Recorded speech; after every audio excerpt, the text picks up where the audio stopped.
আউযু বিল্লাহি মিনাশ শাইতানির রাজিম বিসমিল্লাহির রহমানির রহিম।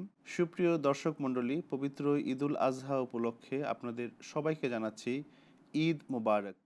হজরত ইব্রাহিম আলাইহিসসালাতু ওয়াসসালাম, হজরত ইসমাইল আলাইহিসসালাতু ওয়াসসালাম এবং মা হাজেরার ত্যাগের মহিমায় ভাস্বর এই পবিত্র ঈদুল আজহা। আমরা এই দিনে শপথ নেই আমাদের ভেতরের পশুকে জবে করার এবং আল্লাহ তাআলার কাছে আমাদেরকে সমর্পিত বা উৎসর্গিত করার। আমাদের আজকের এই বর্ণিল ঈদ আয়োজনে প্রথমেই আমরা শুনে নিব মোহতরম ন্যাশনাল আমির সাহেবের শুভেচ্ছা বাণী। সুধী দর্শক শ্রোতা, আসসালামু আলাইকুম ওয়ারহমতুল্লাহি ওয়া বারাকাতুহু। আজ ঈদুল আজহা উপলক্ষে আপনাদের সবাইকে জানাই আন্তরিক ঈদ মোবারক। ঈদুল আজহা প্রতি বছর আমাদেরকে একটি বিষয় স্মরণ করাতে আসে, আর সেই বিষয়টি হচ্ছে ত্যাগের মহিমা। কোন বিষয়ের ত্যাগ, কোন বিষয়ের কুরবানি? সময়, সম্মান, সম্পদ এবং প্রিয় সন্তানের ত্যাগ, এই শিক্ষা নিয়ে বারবার ঈদুল আজহা আমাদের জীবনে ফিরে আসে। হজরত ইব্রাহিম আলাইহিসসালাতু ওয়াসসালাম এবং হজরত ইসমাইল আলাইহিসসালাম এবং হজরত মা হাজেরা আলাইহিসসালাম তাদের মহান কুরবানি স্মরণ করাতে আসে এই ঈদুল আজহা। আর একই সাথে যাদেরকে আল্লাহ তাআলা হজ করার সৌভাগ্য দান করেছেন, তারাও নিজেদের কাকুতি মিনতি জানিয়ে আল্লাহর কাছ থেকে সব কিছু চেয়ে নেওয়ার চেষ্টা করেন এবং এই ৯ জিলহজের আরাফাতের দিবস পালন করার পর আমাদেরকে আল্লাহ তাআলা ১০ই জিলহজ তারিখে ঈদ উদযাপন করার সুযোগ করে দেন। আল্লাহ তাআলা হাজিদের কাকুতি মিনতি, তাদের আন্তরিক দোয়া কবুল করত, তাদেরকে ক্ষমা করে দিন। একই সাথে আমরা যারা আজ ঈদ উদযাপন করার সৌভাগ্য লাভ করছি, এই ঈদ আমাদেরকে স্মরণ করাচ্ছে যে কেবল খাওয়া দাওয়া, আনন্দ করা বা ভালো পোশাক পরা এই ঈদের উদ্দেশ্য নয়। উদ্দেশ্য হলো আমরা যেন আমাদের জীবনকে আল্লাহর জন্য উৎসর্গ করি, বিসর্জন দিতে প্রস্তুত থাকি এবং ন্যূনতম আমরা যেন নিজেদের সময়, সম্মান, সম্পদ এবং প্রিয় সন্তানদের আল্লাহর রাস্তায় কুরবানি করতে কুণ্ঠিত না হই। আল্লাহ তাআলা আমাদেরকে তাঁর খাতায় খাঁটি মুসলমান হিসাবে লিপিবদ্ধ করুন। আপনাদের সবাইকে আবারও আন্তরিক ঈদ মোবারক। সুপ্রিয় দর্শক মণ্ডলী, মোহতরম ন্যাশনাল আমির সাহেবের শুভেচ্ছা বাণী আমরা শুনলাম এবং ঈদ উপলক্ষে তিনি আমাদেরকে কিছু দিক নির্দেশনা দিয়েছেন। আমরা আশা করি আমাদের বাস্তব জীবনে এগুলোর বাস্তবায়ন ঘটানোর মাধ্যমে আমরা পবিত্র ঈদের প্রকৃত মহিমাকে নিজের জীবনে বাস্তবায়িত এবং প্রাণবন্তভাবে ফুটিয়ে তুলতে পারবো। এই পর্যায়ে আমরা চলে যেতে চাই আমাদের সেই সব সোনামণিদের কাছে যারা তাদের জীবনে খলিফায়ে ওয়াক্তের বক্তব্য শুনে পবিত্র পরিবর্তন সাধন করতে চেষ্টা করে যাচ্ছে। আমাদের সেই সব ছোট বন্ধুদের নিয়ে খুব সুন্দর একটি ব্যতিক্রমধর্মী আয়োজন। চলুন দেখে আসি খলিফায়ে ওয়াক্তের বক্তৃতা কিভাবে প্রাণ সঞ্চার করেছে আমাদের ছোট ছোট বন্ধুদের মনের মাঝে।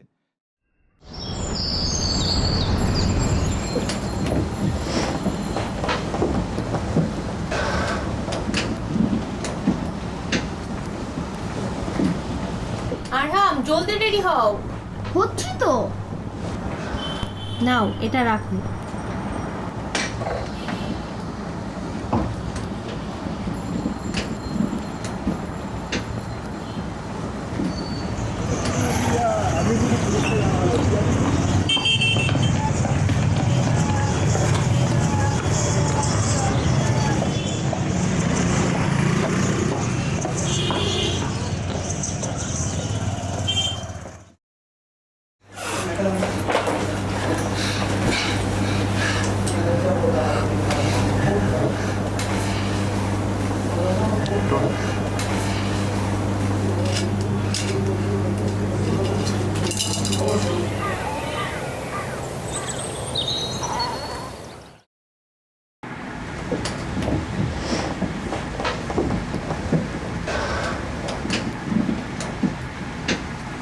এটা নাও, টিফিন খেয়ে নিও।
নামাজে চলো, নামাজ।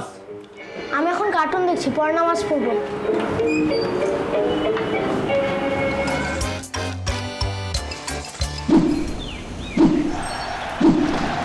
जैसा कि अल्लाह ताला ने कुरान शरीफ में फरमाता है कि कामिल नेकी तुम उस वक्त तक हासिल नहीं कर सकते जब तक तुम अपने पसंदीदा चीज़ों को अल्लाह ताला की रज़ा की खातिर कुर्बान ना करो और इनको अल्लाह ताला की रज़ा के लिए ख़र्च ना करो। बस एक हकीकी मोमिन जो अल्लाह ताला की रज़ा की तलाश में रहता है, नेकियों के वो मयार हासिल करने की कोशिश करता है और उसे करनी चाहिए जो उसको खुदा ताला के करीब लाने वाली हों।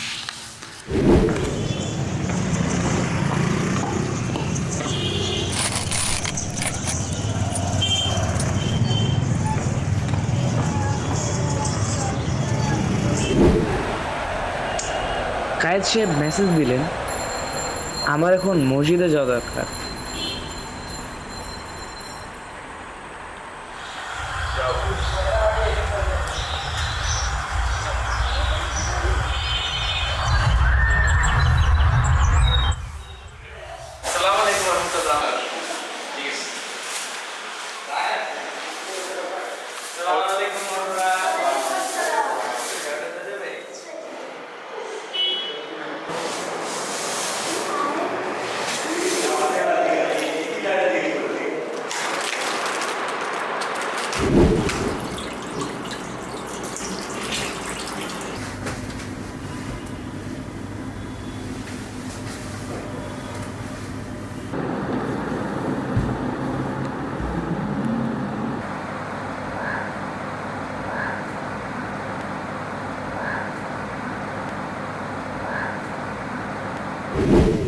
আমাদের প্রতিটি কাজে আল্লাহর সন্তুষ্টি হলো আমাদের মূল লক্ষ্য। আল্লাহর সন্তুষ্টির মাঝে রয়েছে প্রকৃত সফলতা। আল্লাহকে সন্তুষ্ট করতে হলে আমাদের প্রিয় জিনিস কুরবানি করতে হবে। হতে পারে তা আমাদের সময়, শ্রম বা অর্থ সম্পদ। সুপ্রিয় দর্শক মণ্ডলী, দেখলেন তো কিভাবে খলিফায়ে ওয়াক তার অনুগতদের তরবিয়ত করে থাকেন এবং তাদের জীবনে পবিত্র পরিবর্তন আনয়ন করে থাকেন। বর্তমান যুগে মুসলমানরা খেলাফত হারিয়ে শতধা বিভক্ত হয়ে গেছে এবং তাদেরকে পরিচালনা করার জন্য কোনো দিক নির্দেশনা নেই। আমরা অত্যন্ত সৌভাগ্যবান জাতি যারা হজরত মোহাম্মদ মুস্তফা সাল্লাল্লাহু আলাইহি ওয়াসাল্লামের অনুগত দাস হজরত ইমাম মাহদী আলাইহিস সালামকে মান্য করার মাধ্যমে খেলাফতের চাদরে নিজেদেরকে আবৃত করতে পারছি। আল্লাহ তাআলা আমাদেরকে সবসময় সরাসরি হুজুরের খুতবা বক্তব্য শোনার তৌফিক দান করুন এবং আমরা যেন এ থেকে উপকৃত হই এবং আমল করতে পারি এবং আমাদের জীবনকে সাজাতে পারি, সেই তৌফিক আল্লাহ তাআলা আমাদেরকে দান করুক। সুপ্রিয় দর্শক, এই পর্যায়ে আমি আপনাদেরকে নিয়ে যেতে চাই সুদূর বেলজিয়ামে। সেখানে আছে আমাদের ভাই মসিহুল আহসান, আমরা যাকে অপু নামে চিনি। আমি প্রথমেই অপুকে স্বাগত জানাচ্ছি এবং ঈদ মুবারক জানাচ্ছি। আসসালামু আলাইকুম অপু, ঈদ মুবারক। ওয়ালাইকুম আসসালাম রাহমাতুল্লাহ। ঈদ মুবারক আপনাকেও এবং দর্শকদেরকেও। এবং আমাদের সোনামণিকেও ঈদ মুবারক, সম্ভবত আপনার মেয়ে। ঈদ মুবারক। ঈদ মুবারক। তো আমি প্রথমে জানতে চাইবো, বাংলাদেশ থেকে অনেক দূরে সুদূর বেলজিয়ামে এই ঈদ উদযাপন আমাদের কথা আপনাদের কতটুকু মনে করায় বা কতটুকু মিস করেন আপনারা বাংলাদেশকে? আমরা যারা প্রবাসে আছি, বাংলাদেশের ঈদটা যে পরিমাণ মিস করি, এই পরিমাণ মনে হয় না বাংলাদেশে যারা থাকে তারা বাংলাদেশের সেই ঈদকে মিস করে। আমাদের নবীজি মুহাম্মদ মুস্তাফা সাল্লাল্লাহু আলাইহি ওয়াসাল্লাম এমনি বলেন নাই যে দেশপ্রেম ঈমানের অঙ্গ। এবং বাংলাদেশের ঈদ, বাংলাদেশের মানুষ, বাংলাদেশের আকাশ বাতাস পরিবেশ সবকিছু আমাদের হৃদয়ে এভাবে মানে গাঁথা আছে যেভাবে কিনা মানে আপনার নিঃশ্বাস ছাড়া আপনি বাঁচবেন না, ঠিক এভাবে বাংলাদেশের প্রত্যেকটা স্মৃতি সবকিছু আমাদের সাথে এভাবেই আছে। তো এই পর্যায়ে আমি প্রশ্ন করতে চাই অপু, আপনারা কিভাবে ঈদের দিনটা উদযাপন করেন বেলজিয়ামে? এখানের ঈদের আনন্দ হচ্ছে গিয়ে সবার আগে আপনার ঘরের মধ্যে আনন্দটা হয়, কারণ আপনার ঘর থেকে আপনি এভাবে মানে মিষ্টি মুখ করে যান। আর বিশেষ যে আনন্দটা হয় ঈদের, সেটা হচ্ছে গিয়ে মসজিদে এখানে আয়োজন করা হয় খাওয়া দাওয়ার, মানে খুতবা নামাজ এগুলোর পাশাপাশি আয়োজন করা হয় খাওয়া দাওয়া। ওখানে আপনার একই সাথে একই মুহূর্তে সব দেশি লোকজন একসাথে হয়, তো ওখানে আপনার একটা ভালো গেট টুগেদার হয়ে যায়। এরপরে আরেকটা হচ্ছে কি, যারা এখানে কোরবানি দেওয়ার যে সিস্টেমটা আছে, যেটা কোরবানিতে আপনার এখানে কোরবানি দেওয়ার কোনো পারমিশন ছিল না স্ট্রিক্টলি। বিগত 2-3 বছর হলো ওখানে পারমিশন দেয়, কিন্তু এটা স্পেসিফিক কিছু স্লটার্ড হাউসে। আপনি ওখানে গিয়ে আপনার কোরবানির মানে পশু ইকারি করতে পারবেন, কিন্তু আপনি পারবেন না মানে এটাকে স্লটার করতে, এটা ওখানে ওদের মাধ্যমেই করতে হবে। তো আর এখানে আরেকটা বিষয় হচ্ছে কি, যদি আপনার ঈদে যদি শনি রবিবার তো ছুটি এখানে, তো যদি ঈদটা আপনার উইকডেতে পড়ে তাহলে এখানে দেখা যায় যে মানুষজন নামাজ পড়ে ওই সময়টুকু করে তারপরে কাজে চলে যাচ্ছে। তার মানে ঈদের দিনে যদি শনি বা রবিবার না হয়, তাহলে যে আমরা যেরকম ঈদের দিন একজন আরেকজনের বাসায় যাই, বেড়াতে যাই বা ঈদের সময় আনন্দ উৎসব করি, ওইভাবে আসলে হয়ে ওঠে না। না, ওইটা হয়ে উঠবে না, কারণ আপনি ছুটি নিয়েছেন কিন্তু আমি নেইনি। তো এরকম একটা বিষয় থাকে। তারপরে আমাদের একটা লম্বা আনন্দ কাটে বাংলাদেশে ফোন দিই আপনাদের সাথে, ঈদের আনন্দটা ওই হ্যাঁ, এটা একটা ভালো ভার্চুয়ালি। মাধ্যম, অনেক কথা হয়, ভিডিও কল হয়, কোরবানির গরু কাটাকাটি দেখা হয়। হ্যাঁ, আমরাও আপনাদেরকে অনেক মিস করি। তো ইনশাল্লাহ আবার দেখা হবে। আজকের মতো বিদায় নিচ্ছি। আসসালামু আলাইকুম। ওয়ালাইকুম আসসালাম। আপনাদের সবাইকে ঈদ মোবারক, এবং অনেক অনেক ধন্যবাদ আমাদের এই প্রবাসীদের ঈদের আনন্দটা একসাথে মানে মিলিত করার জন্য।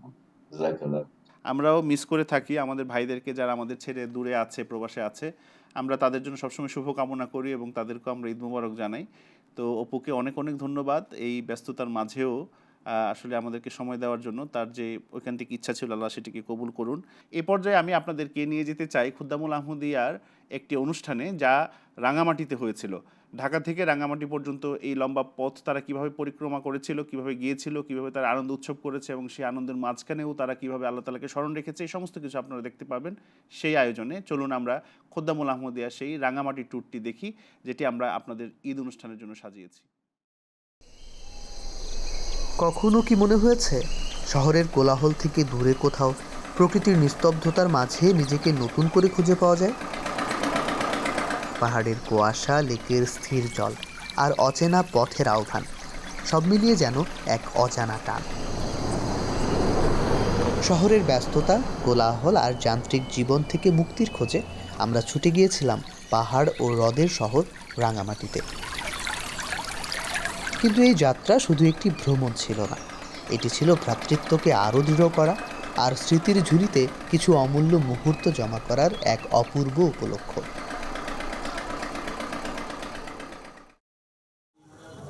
দীর্ঘ রাতের যাত্রা শেষে ভোরের প্রথম আলোয়, পাখির ডাক আর শীতল বাতাসের স্পর্শে যখন পাহাড়ের অবয়ব চোখে ধরা দিল, তখনই মনে হলো আমরা পৌঁছে গেছি এক অন্য জগতে। রাঙামাটির প্রাণ কাপ্তাই লেক, বিস্তীর্ণ জলরাশি, চারদিকে সবুজ পাহাড় আর হালকা বাতাসের স্পর্শ।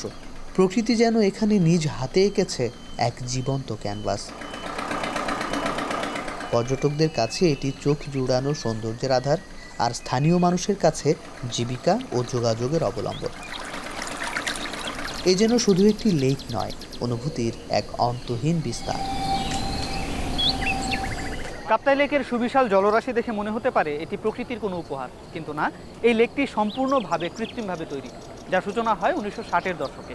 সৃষ্টির শুরু থেকে রাঙামাটি জনপদ এই লেক থেকে পর্যটন, পরিবহন এবং মৎস্য উৎপাদনের সুফল ভোগ করছে। পাহাড়ি পথের ভ্যাপসা গরমে ক্লান্ত শরীর নিয়ে আমরা পৌঁছাই চাকমা রাজবিহারে। এখানে স্থানীয় এক ভাই অত্যন্ত আন্তরিকতার সঙ্গে মাটির কলসের শীতল পানি পান করান। অপরিচিতকে আপন করে নেয়ার এই সহজ সৌন্দর্য ভ্রাতৃত্বেরই আরেকটি রূপ। কাপ্তাই লেকের বুকে মাথা উঁচু করে দাঁড়িয়ে আছে রাঙামাটির প্রতীক ঝুলন্ত ব্রিজ। পাশাপাশি দুটি পাহাড়ের জনগোষ্ঠী ও পর্যটকদের যাতায়াতের সুবিধার্থে নির্মিত এই সেতু পাহাড় ও লেকের সৌন্দর্যকে করেছে দ্বিগুণ। রাঙামাটি যদি হয় সৌন্দর্যের রানী, তবে এই ঝুলন্ত সেতুই তার মুকুট। কাপ্তাই লেকের ওপর নির্মিত এই ঝুলন্ত ব্রিজকে বলা হয় সিম্বল অফ রাঙামাটি। দর্শনার্থীদের জন্য এ এক অন্যতম আকর্ষণ। ব্রিজের দর্শনার্থীদের কেন্দ্র করে গড়ে উঠেছে আশপাশের বাজার, যেখানে পাওয়া যায় আদিবাসীদের সব ঐতিহ্যবাহী জিনিস। পাহাড় কেটে নেমে আসা শুভলং ঝর্ণা, প্রকৃতির এক অপূর্ব উপহার। পাথরের বুক চিরে নেমে আসা পানির শব্দ যেন প্রকৃতির নিজস্ব সঙ্গীত। শুষ্ক মৌসুমে এর প্রবাহ কিছুটা কম থাকলেও চারপাশের সৌন্দর্য মন ঠান্ডা করার মতো। প্রায় 70 জনের এই কাফেলায় হয়তো সবাই সবাইকে আগে থেকে চিনতও না, কিন্তু কয়েকটা দিনেই আমরা হয়ে উঠেছিলাম এক পরিবার। কাপ্তাই হ্রদে গোসল, একে অপরের সাথে খুনছুটি, গুটি গুটি পায়ে পাহাড়ি পথে হাঁটা, সবই আমরা করেছি একসাথে। আর সবচেয়ে মূল্যবান মুহূর্ত, একসাথে নামাজ আদায়। এক কাতারে দাঁড়িয়ে এক কিবলামুখী হয়ে আমরা বুঝেছি আমাদের পরিচয় একটাই, আমরা এক আল্লাহর বান্দা, আর আমাদের লক্ষ্যও এক, অভিন্ন। লেকের বুকে ভেসে আমরা পৌঁছে যাই পলওয়েল পার্কে। কাইকিংয়ের রোমাঞ্চ, মিনি ঝুলন্ত সেতুর দোল আর পাহাড়ি সংস্কৃতির ছোঁয়া, প্রতিটি মুহূর্তই ছিল উল্লাসে ভরপুর। সন্ধ্যা নামতেই কয়লার আগুনে পোড়ানো মাংসের ঘ্রাণ যখন নাকে এসে লাগলো, তখন মনে হলো এবার একটু ভোজন বিলাস করা যাক। এক পাশে নজম পরিবেশনা আর অন্য পাশে বারবিকিউ পার্টি। আড্ডায় আড্ডায় হয়ে গেল নৈশভোজ। হাসি, গল্প আর স্মৃতির মাঝে সময় যেন থমকে দাঁড়িয়েছিল। সারাদিনের অভিজ্ঞতা আর আগামী দিনের পরিকল্পনাই ছিল আড্ডার মূল বিষয়। বারবিকিউ পার্টিটা অনেক ইন্টারেস্টিং বিষয় ছিল। বারবিকিউ পার্টি যখন সাইডেই বারবিকিউ হইতেছিল, এখানে সবাই পাশে সবাই বসা ছিল, এরপরে নজম পর্ব ছিল, তো সব কিছু মিলে একটা অসাধারণ একটা অভিজ্ঞতা। আমার বন্ধু বান্ধব নিয়ে আসছিলাম প্রায় অনেক আগে, প্রায় 2014-15 সালে বান্দরবন ছিলাম, কক্সবাজারও গিয়েছিলাম, কিন্তু এত আন্তরিক সম্পর্ক এভাবে ঘোরাঘুরি কখনো হয় নাই। আহমদীরা পরস্পর ভাই ভাই, বরং নিজের আপন মায়ের পেটের বাইরের চেয়েও তারা যেন আপন। তো সেরকমই যেন ভ্রাতৃত্ববন্ধন আমাদের নিজেদের মাঝে কায়েম হয়, সেজন্য এই সমস্ত প্রোগ্রামের আয়োজন করা। আমরা আশা করব ইনশাল্লাহ মজলিসের পক্ষ থেকে সবসময় এই সমস্ত প্রোগ্রাম আয়োজন হতে থাকবে। রাঙামাটির প্রাণচঞ্চল কেন্দ্র বনরূপা বাজার। রঙিন কাপড়, মানুষের কোলাহল আর পাহাড়ি জীবনের ছন্দ। এখানে মিশে আছে সংস্কৃতি, জীবনযাত্রা আর ঐতিহ্যের রঙিন ছোঁয়া। পাহাড়ে চাষ করা ফল ও সবজি নৌকায় করে আনা হয় এই বাজারে, আর এখান থেকেই ভোক্তারা তা সংগ্রহ করেন। রাঙামাটির আনারস যেন একটু বেশি মিষ্টি, তাই এর চাহিদাও ব্যাপক। আদিবাসীদের ঐতিহ্যবাহী খাদ্য, তাজা শাকসবজি, হাতের তৈরি হস্তশিল্প, বাঁশ বেতের নিপুণ কারুকাজ, সব মিলিয়ে এ যেন রাঙামাটির এক জীবন্ত প্রতিচ্ছবি। রাঙামাটি শুধু প্রকৃতির নয়, এটি সংস্কৃতি ও আধ্যাত্মিকতারও শহর। এ অঞ্চলের সিংহভাগ মানুষই গৌতম বুদ্ধের অনুসারী, তাই এখানে গড়ে উঠেছে বাংলাদেশের অন্যতম বড় বৌদ্ধ ধর্মীয় তীর্থস্থান রাজবন বিহার। নীরবতার মাঝেও এখানে এক অদ্ভুত প্রশান্তি অনুভব করা যায়।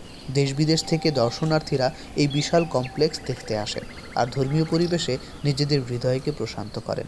এটাই আমাদের লক্ষ্যটা ছিল, যে সবার মধ্যে যাতে পরিচয়টা আরো গভীর হয় এবং ভ্রাতৃত্ববোধটা যেন আরো নিবিড় হয়। এই উদ্দেশ্যে আমাদের এই শিক্ষা সফরটা করা। এই ধরনের প্রোগ্রামগুলো আয়োজন করতে পারলে আমাদের তরবিয়তেরও ইনশাল্লাহ আরো মান উন্নয়ন হবে। তো আর সবার মধ্যে একটা আন্তরিকতা বাড়বে এবং সবাই আরো জামাতের প্রতি আরো আকৃষ্ট হবে। স্বর্গের রয়েছে 7টি স্তর। একজন মানুষ মৃত্যুর পর পর্যায়ক্রমে একটি স্তর থেকে আরেকটি স্তরে উন্নীত হন। রাজবন বিহারের এই ভবনটি সেই স্বর্গেরই 7টি স্তরের একটি প্রতীকী চিহ্ন। এখানে এসে আমরা জেনেছি বৌদ্ধ ধর্ম, পাহাড়ির ঐতিহ্য এবং ইতিহাসের নানা অজানা দিক। আমরা দেখেছি পাহাড়, ভেসেছি লেকের জলে, জেনেছি ইতিহাস, অনুভব করেছি সংস্কৃতি, আর সবচেয়ে বড় কথা, খুঁজে পেয়েছি ভ্রাতৃত্বের প্রকৃত সৌন্দর্য। পরিবার থেকে দূরে থেকেও কেউ ছিল না একা, প্রত্যেকেই ছিল অন্যের ভাই, বন্ধু এবং নির্ভরতার আশ্রয়। এই ভ্রমণ শেষ হয়েছে, কিন্তু এর স্মৃতি, এর আনন্দ আর ভ্রাতৃত্বের এই বন্ধন রয়ে যাবে আজীবন। এটাই আমাদের শক্তি, এটাই আমাদের পরিচয়। সুপ্রিয় দর্শক মণ্ডলী, আশা করি আমাদের রাঙামাটি সফরটি আপনাদের ভালো লেগেছে। যারা এখনও রাঙামাটি যাননি, আমরা চাই যে আপনারা ঘুরে আসুন, আপনাদের ভালো লাগবে। সিরুফিল আর্দে, অর্থাৎ তোমরা ভ্রমণ করো এবং সেখান থেকে তোমরা কিছু শেখো এবং তোমাদের নিজেদের জীবনে বাস্তবায়ন করো। এমনই আরেকটি ঘটনা নিয়ে আমরা এখন আপনাদের সামনে উপস্থিত হচ্ছি, একটু ভিন্ন আঙ্গিকে। আমাদের মুরব্বী সিলসিলা মৌলানা জাফর আহমদ সাহেব গিয়েছিলেন পবিত্র হজ ব্রত পালন করতে। তো তিনি মদিনা শরীফে কিছু সময় কাটিয়েছেন। আপনারা জানেন আমাদের সমস্ত কাজের মূল হচ্ছে আল্লাহ, পবিত্র কোরআন এবং তার রসুল।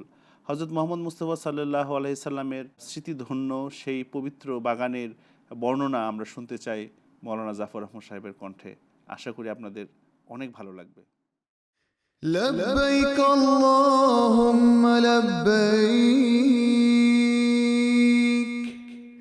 لبيك لا প্রত্যেক شريك মুসলমান لك যে নিজেকে মুসলমান হিসেবে দাবি করে এবং আল্লাহ তাআলা এবং হযরত রাসূল করিম সাল্লাল্লাহু আলাইহি সাল্লামকে ভালোবাসে, তার জীবনের এটা একটা সবচেয়ে বড় স্বপ্ন যে সে বাইতুল্লাহ শরীফের জিয়ারত করবে।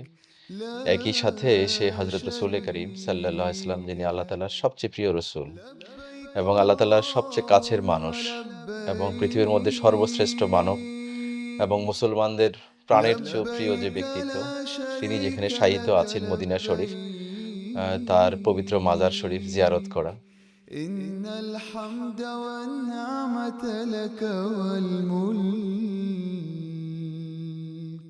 لا আসসালামু আলাইকুম ওয়া রাহমাতুল্লাহি ওয়া বারাকাতুহু। আমরা বাংলাদেশ থেকে প্রায় 30 জনের মতো আল্লাহ তাআলার ফজলে হজে গিয়েছি এবং যেহেতু আমাদের প্রথম ভ্রমণ ছিল হলো মদিনা শরীফে, আর সেখানে মদিনা যে কিং আব্দুল আজিজ এয়ারপোর্ট আছে সেখানে আমরা 27 তারিখে পৌঁছে যাই।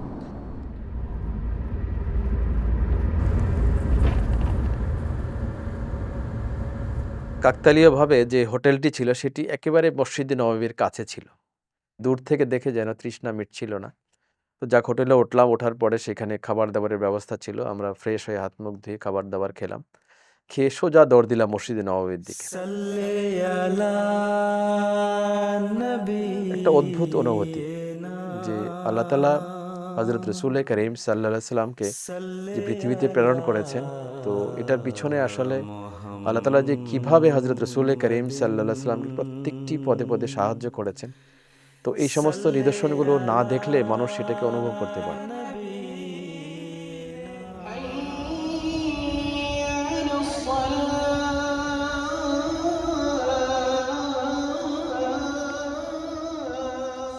এটা একটা অদ্ভুত অনুভূতি ছিল যে প্রথমবারের মতো মসজিদে নববীতে নামাজ পড়েছি, জোহর এবং আসরের নামাজ। আর পড়ার পরে সর্বপ্রথমে যে কাজটি করার সৌভাগ্য হয়েছে সেটি হচ্ছে হযরত রাসূল করিম সাল্লাল্লাহু আলাইহি সাল্লামের সেই পবিত্র রওজা মোবারক, সেটি জিয়ারত করার সুযোগ হয়েছে।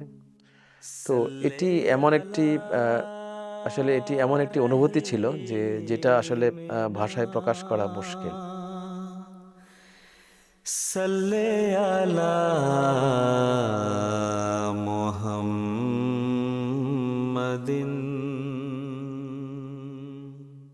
যখন হযরত রাসূল করিম সাল্লাল্লাহু আলাইহি সাল্লামের রওজা মোবারকের সামনে দাঁড়িয়েছি, তখন একটি কথা মনে পড়েছে যে এই হচ্ছে আমাদের প্রিয় রাসূল হযরত মুহাম্মদ মুস্তাফা সাল্লাল্লাহু আলাইহি সাল্লামের রওজা মোবারক, যেখানে তিনি শায়িত আছেন আর যিনি এই দুনিয়ারও বাদশা, পরকালেরও বাদশা।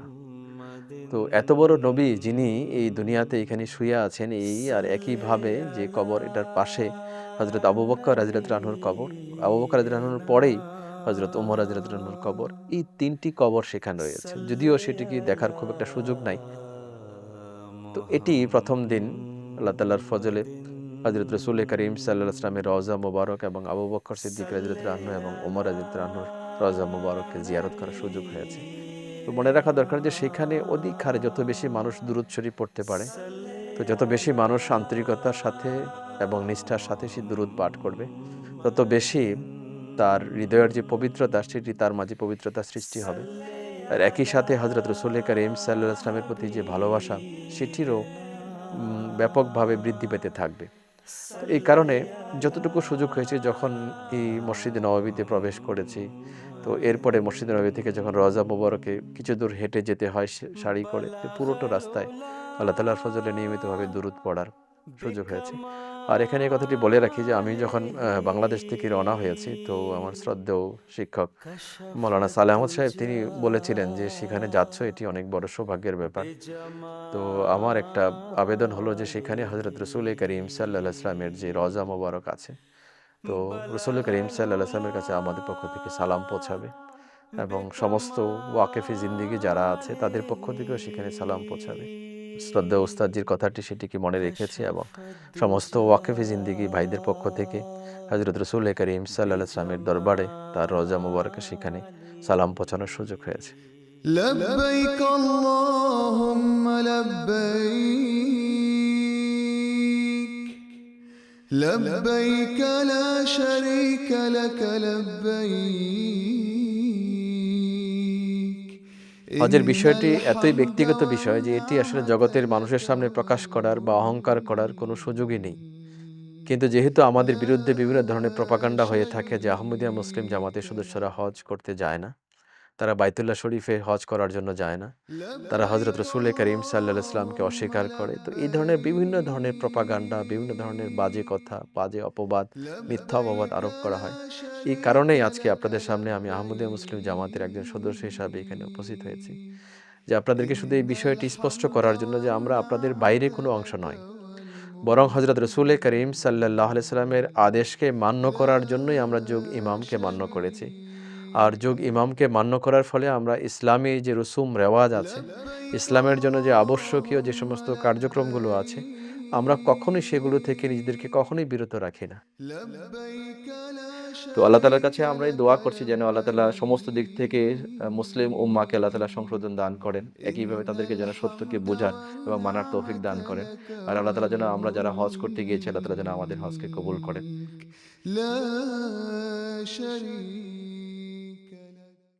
যখনই সে সবুজ গম্বুজ দেখি হায়, তখনই নবীজির শানে প্রাণ হারায়। জানি না কি মধু আছে, চেয়ে থাকি সাল্লু আলাইহে ওয়া আলিহি। সত্যি খুবই মনোমুগ্ধ করছিল, এবং আমরা যারা সেই পবিত্র রওজা এখনও জিয়ারত করতে পারিনি, আল্লাহ তাআলা আমাদেরকে অতি শীঘ্র সেই সৌভাগ্য দান করুন এবং সেই সাথে হজপথ পালন করার তৌফিক দান করুন। অনেক তো ভ্রমণ হলো, এবার চলুন একটি নজম শুনে আসি। নজমে সুরে সুরে আমরা শুনব ঈদের মাহাত্ম্য। পবিত্র ঈদুল আজহা উপলক্ষে একটি বিশেষ নজম আপনাদের জন্য। এলো ভালোবাসা সবার তরে, খুশিতে চারদিক। দেখো শত্রু মিত্র কোলাকুলির পড়েছে হিড়ি। এলো ভালোবাসা সবার তরে, খুশিতে চারদিক। দেখো শত্রু মিত্র কোলাকুলির পড়েছে হিড়ি। মহানবীর মদিনার ঈদ হোক না দিক বিদিক। মহানবীর মদিনার ঈদ হোক না দিক বিদিক। মুবারক ঈদ, মুবারক ঈদ, মুবারক ঈদ, মুবারক ঈদ। মহানবীর প্রেমের পরশ বিশ্বজনে তাই। ঈদের দিনে ঘরে ঘরে চলো তাবিলায়। মহানবীর প্রেমের পরশ বিশ্বজনে তাই। ঈদের দিনে ঘরে ঘরে চলো তাবিলায়। ঈদগাহে আজ দিন ইসলামের সুমধুর তীর। ঈদগাহে আজ দিন ইসলামের সুমধুর তীর। মুবারক ঈদ, মুবারক ঈদ, মুবারক ঈদ, মুবারক ঈদ। আরাফাতের আলো জালো খোদায়ে বুকে। জানমাল ওয়াক্ত ইজ্জত যেন দান করি সুখে। আরাফাতের আলো জালো খোদায়ে বুকে। জানমাল ওয়াক্ত ইজ্জত যেন দান করি সুখে। দিন ইসলামের পতাকা আজ উড়ুক চতুর্দিক। দিন ইসলামের পতাকা আজ উড়ুক চতুর্দিক। মুবারক ঈদ, মুবারক ঈদ, মুবারক ঈদ, মুবারক ঈদ মুবারক ঈদ।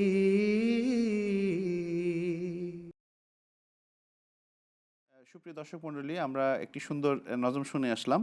এই পর্যায়ে আমরা আপনাদেরকে নিয়ে যেতে চাই আমাদের সুন্দরবনে। আপনারা জানেন যে সুন্দরবনে বাওয়ালরা মধু সংগ্রহ করে এবং একসময় শুধুমাত্র প্রাকৃতিকভাবে মধু সংগ্রহ করা হতো এবং এমন প্রত্যেকটা ফ্যামিলিতে এমন কেউ না কেউ আছে যে বনে গিয়েছে কিন্তু আর ফিরে আসেনি। তো কৃত্রিমভাবে মধু চাষ উৎসাহিত করা হয়েছে এবং বিভিন্ন উদ্ভাবনীর মাধ্যমে আমরা দেখেছি যে কিভাবে কৃত্রিমভাবে মধু সংগ্রহ করা যায়। তো সেই মধু চাষেরই কিছু অংশ আমরা দেখে আসবো সুন্দরবনের। চলুন আমরা সুন্দরবনের আমাদের ভাইদের মধু চাষ দেখে আসি।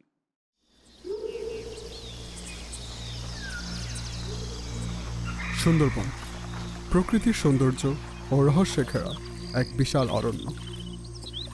একসময় মানুষ জীবনের ঝুঁকি নিয়ে প্রজন্মর পর প্রজন্ম ধরে সুন্দরবনের গহীনে জীবন বাজি রেখে যেত মধুর সন্ধানে। তাদের বলা হয় মোয়াল।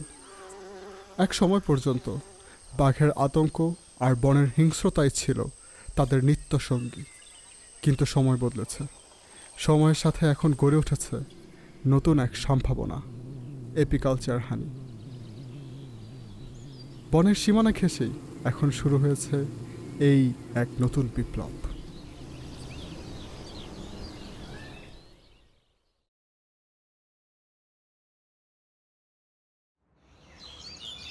শীতের শেষ প্রহর, বাংলাদেশের মাঠে সরিষা, কালিজিরা আর লিচু ফুলের মৌসুম শেষ। কিন্তু মৌচাষীদের কাজ তখনও থেমে থাকে না। নতুন ফুলের সন্ধানে, নতুন সম্ভাবনার আশায় তারা যাত্রা শুরু করেন দক্ষিণ সুন্দরবনের পথে। বিশ্বের বৃহত্তম ম্যানগ্রোভ ফরেস্ট সুন্দরবন, যা প্রকৃতির এক বিস্ময়, জীববৈচিত্র্যের এক অনন্য ভাণ্ডার। এই বনের ভিতরে এবং আশেপাশের বিস্তীর্ণ এলাকায় মৌচাষীরা ট্রাক, নৌকা কিংবা ভ্যানে করে নিয়ে আসেন তাদের কাঠের বাক্স। এখানেই শুরু হয় নতুন এক মৌসুমের সূচনা। মৌমাছি প্রকৃতির এক নিরলস কর্মী। ছোট্ট এই প্রাণীটির উপরেই নির্ভর করে বিশাল এক জীববৈচিত্র্যের চক্র। সুন্দরবনের গভীরে গেওয়া, গড়ান, খলসি, কেওড়ার মতো বনজ বৃক্ষরাজির নির্দিষ্ট মৌসুমের নির্দিষ্ট সময়ে ফুলে ভরে ওঠে। বসন্তের শেষে আর গ্রীষ্মের শুরুতে বনে যেন ফুলের রাজ্যে পরিণত হয়। চারিদিকে ছড়িয়ে পড়ে মৃদু সুগন্ধ, যা আকৃষ্ট করে হাজার হাজার মৌমাছিকে। এই ফুলগুলোই মৌমাছির প্রধান খাদ্য উৎস। ফুলের ভিতর থেকে তারা সংগ্রহ করে মধুর রস, আর সেই সঙ্গে এক ফুল থেকে আরেক ফুলে ছড়িয়ে পড়ে পরাগরেণু। এই প্রক্রিয়াটি পরিচিত পরাগায়ন নামে, যার মাধ্যমে গাছের বংশবিস্তার হয় আর টিকে থাকে বনভূমির প্রাণচক্র। প্রতিদিন হাজার হাজার মৌমাছি উড়ে যায় বনের এক প্রান্ত থেকে আরেক প্রান্তে। সারাদিন সংগ্রহ করা এই মধুরস মৌমাছিরা তাদের নির্দিষ্ট কাঠের বাক্সে এনে জমা করে। সেখানে তাদের নিরলস শ্রমে সেই রস ধীরে ধীরে ঘন ও খাঁটি বনমধুতে পরিণত হয়। এই ফুলের মধুটা খুব সুন্দর এবং খাইতে খুব সুস্বাদু। এই জন্য আমরা লিচুর মাঠ করি নেই, সরাসরি সুন্দরবনে চলে আসি মৌমাছি নিয়ে এই খলিশা ফুলের মধু নেওয়ার জন্য। যখন বাক্সে পর্যাপ্ত মধু জমে যায় এবং একটি নির্দিষ্ট দিনকে নির্ধারণ করে চাষিরা শুরু করেন মধু সংগ্রহ। সূর্য উদয়ের সাথে সাথে শুরু হয়ে যায় মধু সংগ্রহের কাজ। অন্যদিকে সুন্দরবনের ঐতিহ্যবাহী মোয়ালরা সরাসরি বনের গহীনে প্রবেশ করে গাছে ঝুলে থাকা বন্য চাক থেকে মধু সংগ্রহ করেন। এ কাজ যেমন সাহসিকতার তেমনি বিপদ সংকুল। বাঘ, কুমির, সাপ আর প্রতিকূল পরিবেশ, প্রতিটি মুহূর্তে থাকে জীবনের ঝুঁকি। সুন্দরবনে ভাই মধু সংগ্রহ করা আর বাঘ খোঁজা একই কথা। ঘন যেখানে বন, হেতালি বন, ঘোষর বন, সেই জায়গায় মধু থাকবে এবং সেই জায়গায় বাঘই থাকবে। মনে করেন যে এমনভাবে একটা মানুষ যাইতে পারে না, সেই জায়গায় আমার যাওয়া লাগবে। এটা যদি গাছ ভাড়ি ওপাশে যায়, গাছে মধু থাকলে কান মতো ভাড়ে গেলে মধু আর পাওয়া যায় না। একবার 15 বছর মধু কাটেছি, নিজে ফরেস্ট ডিপার্টমেন্টের থেকে পাস নিতাম, মধু সংগ্রহ করেছি। করার পরে ওখান থেকে 2 বছর 3 বছর পরে আবার জঙ্গল করা ছাড়ান দিলাম, দিয়ে 50 পেয়ারের মাছই খেললাম কিনে। সেখান থেকে এই 22 বছর আল্লাহর রহমতে এই মৌমাছি চাষ করি। সেখান থেকে আল্লাহ দিলে আস্তে আস্তে মোটামুটি বাড়তি আছে, কমতি নেই। তবে এর তুলনায় বাক্সে মৌ চাষ অনেকটা নিরাপদ ও পরিকল্পিত। তবে নিরাপদ মানেই ঝুঁকিমুক্ত নয়। এবছর সুন্দরবনের মধুর উৎপাদন খুব একটা ভালো না। আবহাওয়া খারাপ, প্রাকৃতিক দুর্যোগের কারণে আমাদের যে মধু উঠাইছিল মৌবক্সে, তার 3 ভাগের 1 ভাগ মধু আমরা সংগ্রহ করতে পারছি, বাকিগুলো ওরা নিজেরাই আহরণ করে নিছে।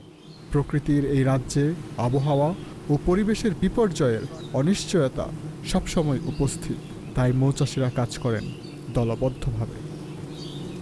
চাষিরা বাক্স থেকে মধু ভর্তি ফ্রেমগুলো নিয়ে এসে মেশিনের ভেতর বিশেষ খাঁচায় রাখেন। এরপর হাত দিয়ে হাতল ঘুরিয়ে মেশিনটি ঘোরালে সেন্ট্রিফিউগাল ফোর্সের প্রভাবে ফ্রেমের কোনো ক্ষতি ছাড়াই প্রতিটি চাক থেকে মধু বের হয়ে এসে মেশিনের নিচে জমা হয়। মেশিন থেকে বেরিয়ে আসা টাটকা ও সোনালি রঙের মধু একটি নির্দিষ্ট পাইপের মাধ্যমে সরাসরি বড় ড্রামে সংগ্রহ করা হয়। কোনো প্রকার কৃত্রিম প্রক্রিয়াজাতকরণ ছাড়াই এই প্রাকৃতিক ও অপরিশোধিত মধু ড্রামে ভরে সরাসরি বাজারজাতের জন্য প্রস্তুত করা হয়, যা সুন্দরবনের মধুর খাঁটি স্বাদ অক্ষুণ্ণ রাখে। এই সময়তে আমরা মূলত আমাদের চাহিদা থাকে খলিশা ফুলের মধুটা, আর তারপরে আমরা কেওড়া ফুলের মধু পাই, তারপরে হরকাসা ফুল, বিভিন্ন ফুলের মধু, সুন্দরবনের অনেক রকম ফুলের মধু আমরা একসাথে পেয়ে থাকি। সুন্দরবনে নানা প্রজাতির ফুল থেকে সংগ্রহিত এই মধুর স্বাদ ও গ্রানে একদম অনন্য। বনের ভেতর গোয়াল, গরান, খলসি ও কেওড়া সহ অসংখ্য বনজ ফুলের সমারোহ থাকায় প্রতিটি মৌসুমে মধুর স্বাদে ভিন্নতা দেখা যায়। স্বাস্থ্য সচেতন মানুষের কাছে খাঁটি ও প্রাকৃতিক মধুর গুরুত্ব বৃদ্ধি পাওয়ায় দেশের বাজারের পাশাপাশি বহির্বিশ্বেও এর চাহিদা দিন দিন বৃদ্ধি পাচ্ছে। বাক্সে মধু সংগ্রহের এই আধুনিক ও টেকসই পদ্ধতিটি মধুর বাণিজ্যিক উৎপাদনে এক নতুন সম্ভাবনাময় দিগন্ত উন্মোচন করেছে। মাঠ জঙ্গল হয়ে বাজারজাত পর্যন্ত এই দীর্ঘ যাত্রা কেবল একটি পেশা নয়, এটি একটি জীবন সংগ্রামের গল্প। মানুষ ও প্রকৃতি কিভাবে একে অপরের পরিপূরক হয়ে টিকে থাকতে পারে, বাক্সের মধু চাষ তার এক বাস্তব প্রমাণ। এক ফোঁটা মধুর ভিতরেই মিশে থাকে বনের সুবাস, মৌমাছির ক্লান্তিহীন শ্রম আর একদল মানুষের রঙিন স্বপ্ন। এই বন্ধন অটুট থাকুক, মৌমাছি আর বনের সাথে টিকে থাকুক আমাদের এই সোনালী সম্ভাবনার গল্প। মধু আহরণের অনুষ্ঠানটি আপনাদের কেমন লাগলো? আপনারা দেখেছেন প্রযুক্তিকে কাজে লাগিয়ে কিভাবে জীবনে সমৃদ্ধ আনা যায়, নিরাপদতার সাথে কিভাবে কাজ করা যায়। আমরা এবার আপনাদেরকে মধ্যপ্রাচ্যে নিয়ে যেতে চাই আমাদের এক প্রবাসী ভাইয়ের কাছে, যার নাম ফয়সাল হোসেন। তিনি সেখানে আছেন প্রায় 6 বছর ধরে। আমি প্রথমে তাকে স্বাগত জানাচ্ছি। ফয়সাল হোসেন, আপনাকে স্বাগতম। আসসালামু আলাইকুম এবং ঈদ মোবারক। ওয়ালাইকুম আসসালাম, ঈদ মোবারক। কেমন আছেন আপনারা মধ্যপ্রাচ্যে? জি আলহামদুলিল্লাহ ভালো আছি, আপনাদের দোয়ায়। আপনারা কেমন আছেন? আলহামদুলিল্লাহ আলহামদুলিল্লাহ। আপনাদের তো একদিন আগেই ঈদ হয়ে গেছে, তো আমরা আপনাদের কাছে জানতে চাইবো ঈদের দিনে প্রথমত আপনি আমাদেরকে জানাবেন যে আসলে আমাদের থেকে কতটুকু ভিন্নতর বা তাদের উদযাপনের যে প্রক্রিয়াটা সেটা কেমন, এটা আমাদের আগে জানাবেন, তারপর আমরা পরবর্তী আলাপে যাচ্ছি। ঈদ আলহামদুলিল্লাহ ধর্মীয় দৃষ্টিকোণ থেকে ঈদের কোনো পার্থক্য নেই। মোহাম্মদ সাল্লাল্লাহু আলাইহি ওয়াসাল্লামের উম্মত হিসেবে ঈদের যে নিয়ম কানুন আছে সারা বিশ্বে মুসলমানরা যেভাবে পালন করে আমরা ঠিক একই রকম ভাবে ঈদ উদযাপন করি। এখানে ভিন্নতা হচ্ছে যে ঈদের নামাজটা ফজরের পর পরে হয়ে যায়, আর বাংলাদেশে একটু লেট করে হয়, এছাড়া কোনো পার্থক্য নেই। আর আপনারা যারা এখানে কাজ করছেন তারা কি সবসময় ছুটি পান, নাকি আপনাদেরকে অনেক সময় ঈদের মাঝেও ডিউটি পালন করতে হয়? না, ঈদের মাঝেও অনেক সময় আমাদের ডিউটি পালন করতে হয়। এটা হচ্ছে কোম্পানির উপর ডিপেন্ড করে। কিছু কিছু কোম্পানি ঈদের দিন অফ দেয়, আবার কিছু কিছু কোম্পানি ঈদের দিন কাজ করায়, ওইটা আবার ওভারটাইম হিসেবে পে করে। তো আপনারা বাংলাদেশকে কিভাবে মিস করছেন? আমাদের কথা কতটুকু মনে পড়ে আপনাদের? হ্যাঁ, বাংলাদেশে ফ্যামিলি আছে, আত্মীয় স্বজন আছে, তো ওই ক্ষেত্রে ঈদের আনন্দ তো সবাই মিস করে। আমি নিজেও মিস করি আমার ফ্যামিলিকে, আমার পরিবারকে। তো এখানে আমরা ফজরের নামাজের পর ঈদের নামাজ পড়ি, তারপরে নিজেদের কর্মব্যস্ততায় ব্যস্ত হয়ে যাই। আর তখন বাংলাদেশের মানুষকে অনেক মিস করি, বিশেষ করে নিজের ফ্যামিলিকে। তো ধন্যবাদ আপনাকে। আমরা আশা করব আমরা খোলা পরিবেশে মুক্ত মনে প্রাণ খুলে ঈদ উদযাপন করতে পারবো এবং ঈদের যে প্রকৃত মাহাত্ম্য এবং তাৎপর্য সেটা যেন আমাদের জীবনে আমরা বাস্তবায়ন করতে পারি। আর আপনাকে অনেক ধন্যবাদ, এই ব্যস্ততার মাঝেও কর্মক্ষেত্রে থেকেও আপনি আমাদেরকে ইন্টারভিউ দিয়েছেন এবং আমাদের সাথে আপনার খুশি ভাগ করে নিয়েছেন এবং আমরা আপনাকে পেয়ে অত্যন্ত খুশি হয়েছি। সুপ্রিয় দর্শক মণ্ডলী, আমরা আমাদের ভাই ফয়সাল হোসেনকে ধন্যবাদ জানাতে চাই এবং আবারও ঈদ মোবারক। আপনাকে অসংখ্য ধন্যবাদ। আপনাকে অসংখ্য ধন্যবাদ। ঈদ মোবারক। আসসালামু আলাইকুম। সুপ্রিয় দর্শক মণ্ডলী, আমাদের ভাইয়ের সাথে কথা বললাম। চলুন আমরা এখন একটি বাংলাদেশের একটি শিল্প দেখে আসি, যেটাকে বলা হয় বাঁশ শিল্প। বাংলাদেশের আনাচে কানাচে প্রচুর বাঁশ উৎপাদন হয় এবং এজন্য কোনো আলাদা করে কোনো যত্ন নিতে হয় না। সেই বাঁশ থেকে বিভিন্ন বাহারি পণ্য, বিভিন্ন সামগ্রী তৈরি হচ্ছে, আমাদের নিত্য প্রয়োজনীয় কাজে লাগছে, আমাদের সাজসজ্জার কাজে ব্যবহৃত হচ্ছে, এমনকি দেশের বাইরেও এগুলো আমরা রপ্তানি করছি। চলুন আমরা দেখে আসি সেই বাঁশ শিল্পের সাথে সংশ্লিষ্ট ব্যক্তি এবং তাদের শিল্পকে। একটা সাধারণ বাঁশ দেখতে যতটা সাদামাটা, এর ভেতরের গল্পটা কিন্তু ততটাই গভীর।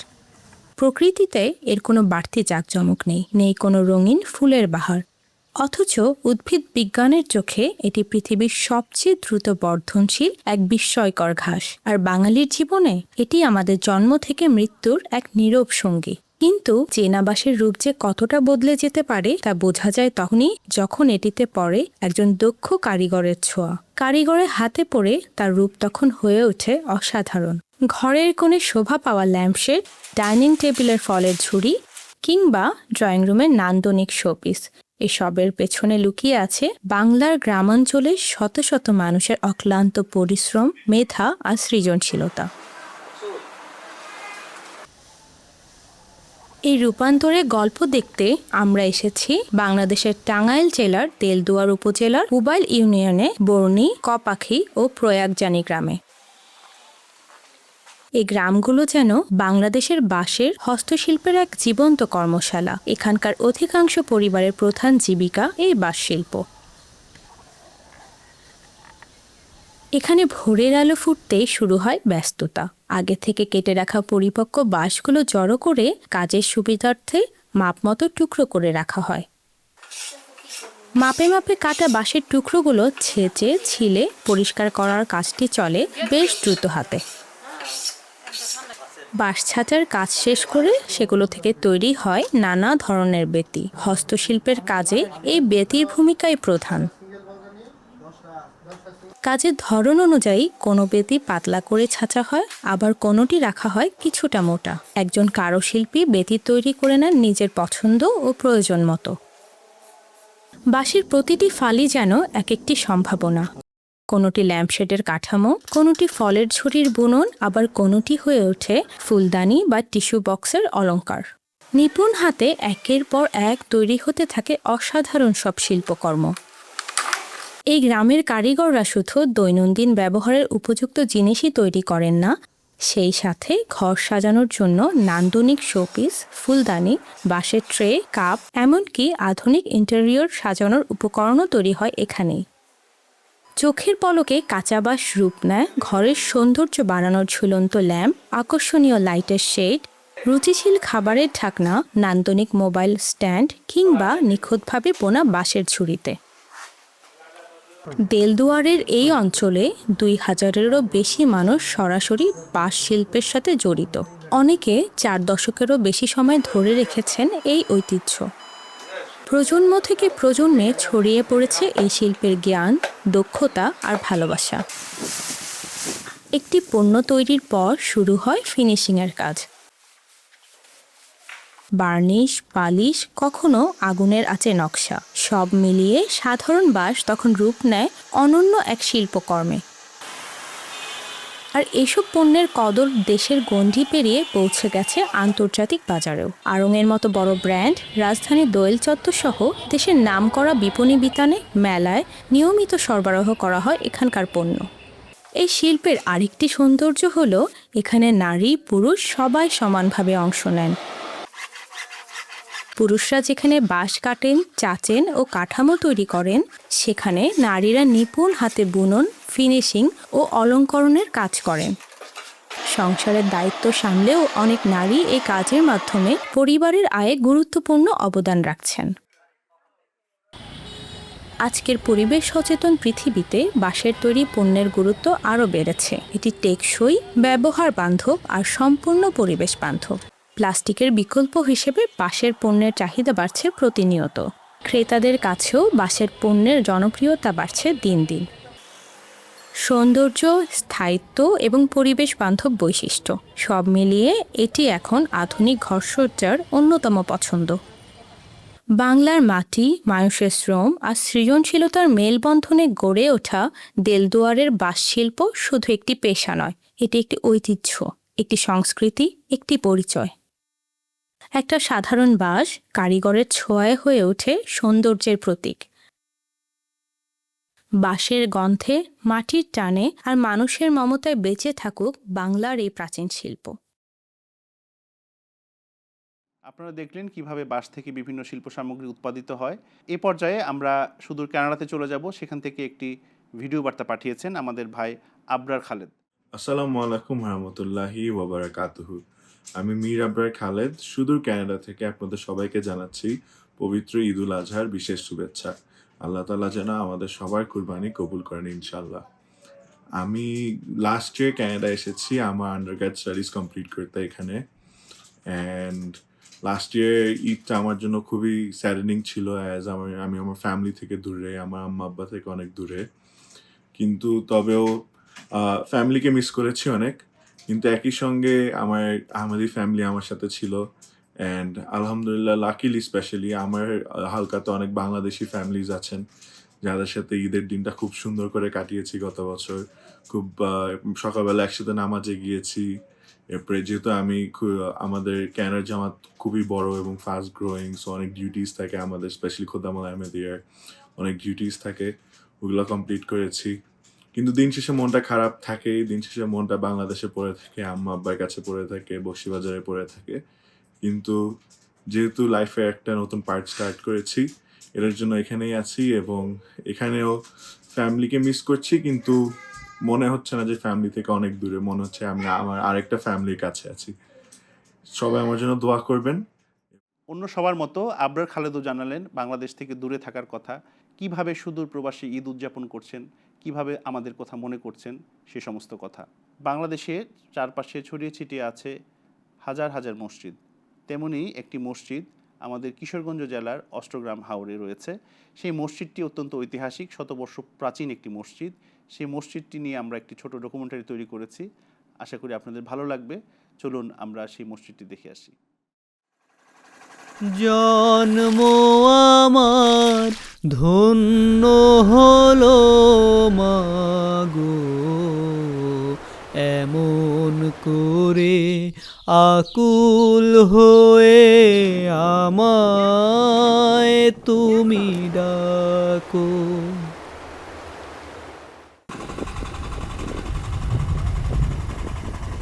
কিশোরগঞ্জের ভাটি বাংলার হৃদয়ে বিস্তীর্ণ হাওরের বুক চিরে দাঁড়িয়ে আছে ইতিহাসের এক অনন্য সাক্ষী কুতুব শাহ মসজিদ। বর্ষায় চারপাশ যখন অথই জলে পরিণত হয়, তখন মনে হয় জলরাশির মাঝখানে ভেসে আছে শতাব্দী প্রাচীন এক স্থাপত্য বিস্ময়। অষ্টগ্রাম, যেখানে নৌকাই পথ, হাওরই জীবন, আর প্রকৃতি সবচেয়ে বড় শিল্পী। এই অপরূপ প্রাকৃতিক সৌন্দর্যের মাঝেই মাথা উঁচু করে দাঁড়িয়ে আছে 5 গম্বুজ বিশিষ্ট ঐতিহাসিক কুতুব শাহ মসজিদ।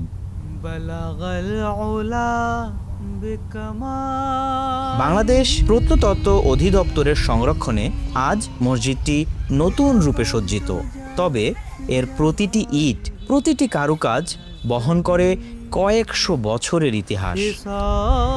মসজিদটিতে কোনো শিলালিপি নেই। স্থানীয়দের বিশ্বাস সুফি সাধক কুতুব শাহ এটি নির্মাণ করেছিলেন। হযরত শাহজালাল রহমতুল্লাহ যখন বাংলাদেশে আসছিলেন এবং রাজা গৌর গোবিন্দের সাথে যুদ্ধ করে গৌর গোবিন্দ হারিয়েছেন, তখন ওনার সাথে যে সফরসঙ্গী ছিলেন 360 জন। তা আমরা ওনাদেরকে শাহজালাল রহমতুল্লাহের সাথে 360 জন আউলিয়া হিসেবে চিনি। তাদের একজন চপরসঙ্গী হলেন হযরত শাহ কুতুব রহমতুল্লাহ, যিনি এখানে আসছিলেন এই আমাদের অষ্টগ্রামে, এবং এখানে সমাধিত আছেন মসজিদের পশ্চিম পাশে। মসজিদের অদূরেই রয়েছে তার সমাধি। যদিও ইতিহাস নীরব, স্থাপত্যই বলে দেয় এটি সুলতানি আমলের এক অনন্য নিদর্শন, সম্ভবত ১৬০০ শতকের দ্বিতীয়ার্ধে নির্মিত।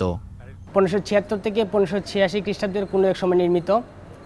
১৯০৪ সনের পুরাকীর্তি আইন অনুযায়ী ১৯০৯ সনের ২৮ আগস্ট ব্রিটিশ সরকার গেজেট প্রকাশের মাধ্যমে উক্ত সম্পত্তি সরকারি সম্পত্তি হিসেবে ঘোষণা করেন।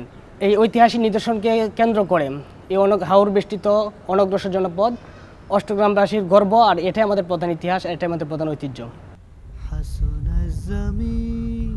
১৩.৭২ মিটার দৈর্ঘ্য এবং ৭.৬২ মিটার প্রস্থের এই ইটের মসজিদটির ৪ কোণে রয়েছে সুউচ্চ অষ্টভুজাকার বুরুজ, বাঁকানো কার্নিশ, দ্বিকেন্দ্রিক খিলান এবং সূক্ষ্ম টেরাকোটা অলঙ্করণ মুগ্ধ করে প্রতিটি দর্শনার্থীকে। পূর্ব দেয়ালে ৩টি প্রবেশপথ, উত্তর ও দক্ষিণ দেয়ালে ২টি করে খিলান, আর পশ্চিম দেয়ালে রয়েছে ৩টি সুন্দর মিহরাব, যার কেন্দ্রীয়টি সবচেয়ে বড় ও অলঙ্কৃত। ভিতরে প্রায় একসাথে ১ থেকে ১৫০ জন লোক নামাজ পড়ার মতো সুব্যবস্থা রয়েছে, বাংলা চৌচালা ঘরের মতো। তাছাড়া মসজিদের সামনেও এই নামাজের জন্য সুব্যবস্থা রাখা হয়েছে। মসজিদের ছাদে রয়েছে মোট 5টি গম্বুজ, মাঝখানে একটি বড়, দুপাশে 2টি করে ছোট। এই 5 গম্বুজই মসজিদটির পরিচয় বহন করে যুগের পর যুগ ধরে। পোড়ামাটির রঙে মোড়ানো দেয়াল জুড়ে ফুটে উঠেছে অসাধারণ টেরাকোটা শিল্প। প্রতিটি নকশা যেন অতীতের শিল্পীদের নিপুণতার গল্প বলে। হাওরের নির্মল বাতাস, দূরে জেলের নৌকা, আকাশে উড়ে যাওয়া অতিথি পাখি, আর তার মাঝেই শতবর্ষী এই মসজিদ, সব মিলে এক অপার্থিব অনুভূতি। কুতুব শাহ মসজিদ শুধু একটি মসজিদ নয়, এটি ভাটি বাংলার ইতিহাস, ঐতিহ্য, স্থাপত্য এবং প্রকৃতির এক অবিচ্ছেদ্য মিলনস্থল। আপনি যদি কখনো হাওরের প্রকৃত রূপ দেখতে চান, ইতিহাসকে ছুঁতে চান, তবে অষ্টগ্রামের কুতুব শাহ মসজিদ আপনার জন্য অপেক্ষা করছে।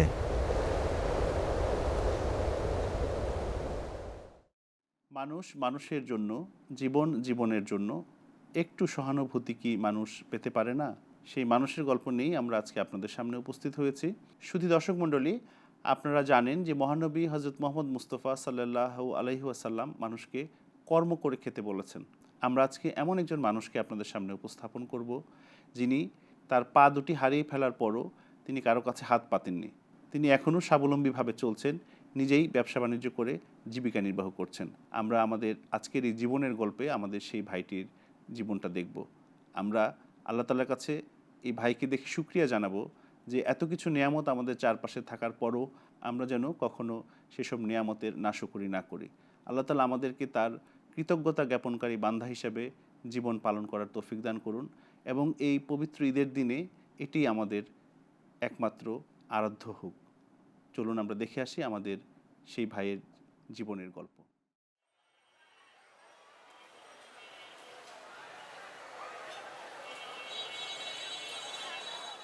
জীবনে সুখ খুব কম পাইছি, কারণ বাবার কাছে জায়গা সম্পত্তি ছিল না, মানুষের বাড়ি কাজকর্ম করে জীবনযাপন করতে।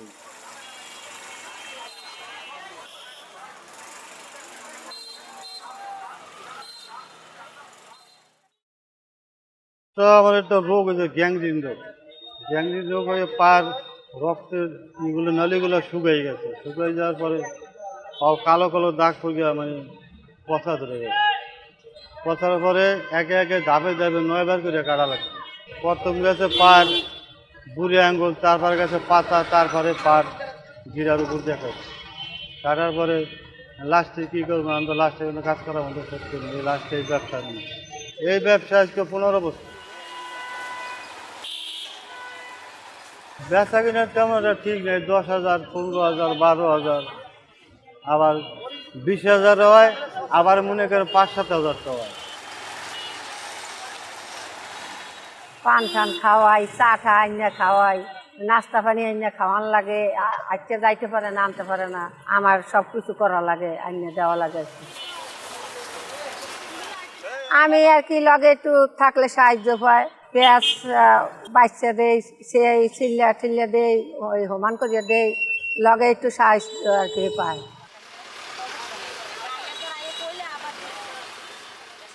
যখন আত্মা ভালো ছিল তখন তো মনে করেন আমার স্ত্রীতে আমি পর্দায় রাখছি, ভালোভাবে খাওয়ার বসত দিছি, কাগজ সবুজ মানে যতটুকু পরিমাণ সম্ভব পর্দায় রাখার ততটুকু পর্দা রেখে চলেছে।